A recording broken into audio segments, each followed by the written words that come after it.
Welcome to OrangeTheory Fitness. My name is Coach Val, and I'm so excited to welcome you into our studio at OrangeTheory Fitness. The first thing that will happen when you walk into our studio, we will give you a heart rate monitor, and we will also assign you a number for your station. That number is going to be kept for the entire remaining of the class every time you transition from the treadmill, rower, or floor. All right, first thing we're going to be explaining is the OTB screen. On that screen, you're going to be able to see your name and everybody else's name that is going to be taking a class with you today. All right, so first things first is that max heart rate percentage. That is a big circle that you see. The max heart rate percentage is a calculation based off your age that shows you at what intensity you're working. We work in a 5 heart rate zone training here at OrangeTheory. The first zone will be the gray zone. The gray zone is basically the zone that you will be in a resting state, so when you come into the studio. Second zone will be the blue zone. The blue zone is the zone that you'll find yourself once you reach your warm-up. So once you find yourself moving at the beginning of the class. Third zone will be the green zone. The green zone is challenging but doable, a pace that you can maintain for about 20 to 30 minutes. So find yourself at a conversation pace. This is the zone we associate with the base pace on that treadmill.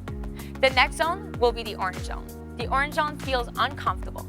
It is the zone that we associate with on that push effort or more on that treadmill. The last zone will be that red zone. The red zone feels extremely uncomfortable. We, the coaches, will never guide you through that zone. If you find yourself in that zone, make sure that you're in control. So check in with yourself. If you need to taper down, please do so. Otherwise, follow along on that pace if you feel like it is okay for you. On the top right corner, you will see our splat point. The splat point is the time combined in the orange and red zone combined, so the two most uncomfortable zones. Once you've reached a total of 12 points throughout the entire class, you'll be reaching an afterburn effect. That effect basically happens in the next 24 to 36 hours after your workout, meaning that you'll be burning up to 20 to 30 more calories than usual. All right, second thing to look at here is going to be your flame, which is your calories. Next is going to be your beat per minute. It will be live, so you'll see that number moving throughout the entire class. Follow me along on that treadmill as I explain to you how it works. So keeping in mind that you always have the option to use either the bike or strider if needed, in terms of injury or if you just want to switch things up. If you do want to use it, just make sure to check in with the coach so we explain to you how it works and how the parameter works as well. All right, so once you come onto the treadmill, you'll be able to locate your name. You want to select your name and confirm that it is you. On that screen, you'll be able to see exactly what I just showed you on that OTB screen. The OT Connect will also show you a parameter card. So once you click on that, you'll be able to see all your options on that treadmill. We have multiple options. Power Walker is your first option, usually challenged by incline, but also challenged by speed if you choose to. Second thing will be your jogger, and the last thing will be your runners. So all these people will be challenged differently. We have our 3 effort here. The first one will be our base pace. The base pace, again, is the green zone, challenging but doable.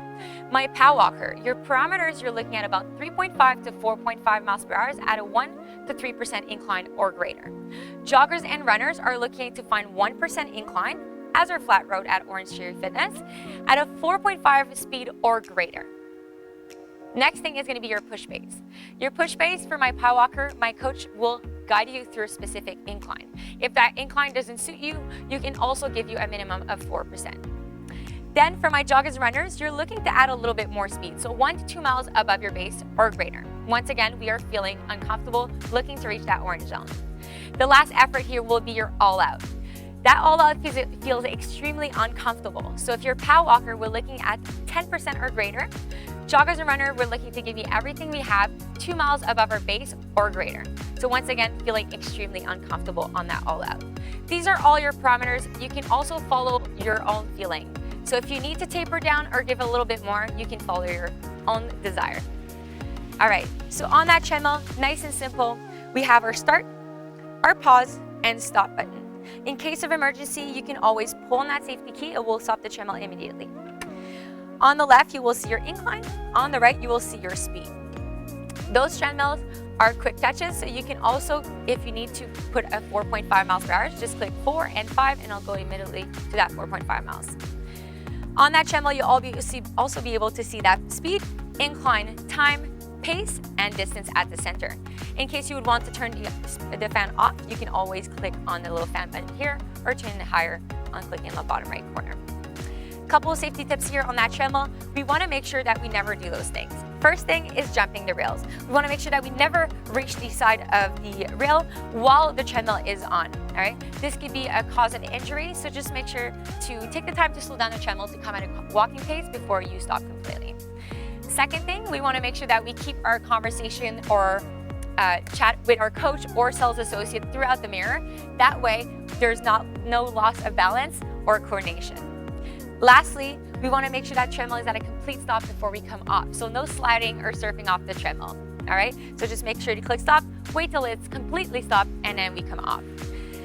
We also want to make sure that we don't hold the rail. If you need to hold on to the rail because you feel uncomfortable or the speed or intensity is too high, just think about reducing that intensity a little bit instead of holding onto the rails.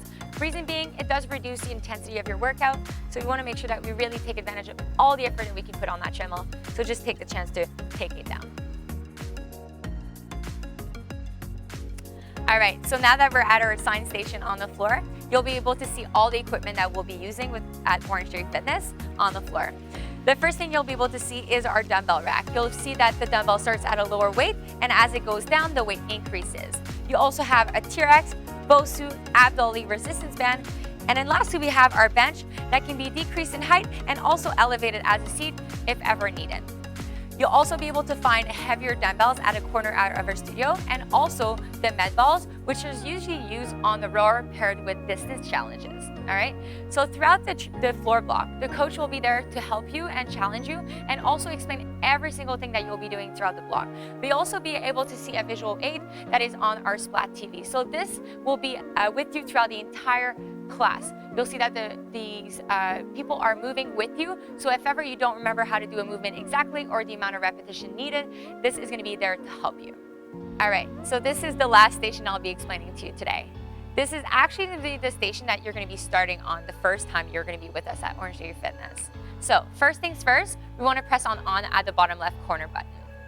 4 things to look at on that monitor. The top right corner is going to be your intensity. Most of the time we'll be working with watts, which is the amount of power you're driving through the water. Then at the bottom right corner, you'll be able to find your distance.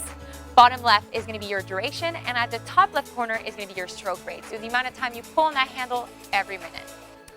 Once we're all set with that monitor, we're going to be adjusting the foot plates. So a little trick, the bigger the feet are, the lower you want to adjust the foot plate. The smaller the feet, the higher the foot plate, all right? So once we're all set, we're going to put both feet in, pull out the strap at the same time so that the strap arrives at the widest part of your foot. We're going to grab the handle at the widest part, palm facing down, thumb is going to be wrapped under. We're going to start by driving with the leg, leaning back to the core and pulling with the arms, releasing the arm, core, and leg.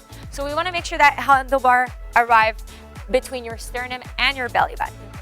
Making sure that we drive 60% leg, 20% core, and 20% arm, all right? Once we're done, we're gonna rack back the handle, press on the little black strap, lift the feet up and out, and then we're all done on that rower. All right, one last thing I wanna cover with you guys is our challenge tracker. This is a tool that we use during our benchmark challenges. Those benchmark challenges usually come every month or every couple months, and they are usually between the treadmill or the rower.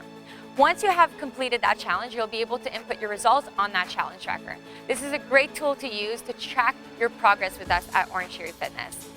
Once again, we are extremely excited to move and work out with you, and welcome to OrangeTheory.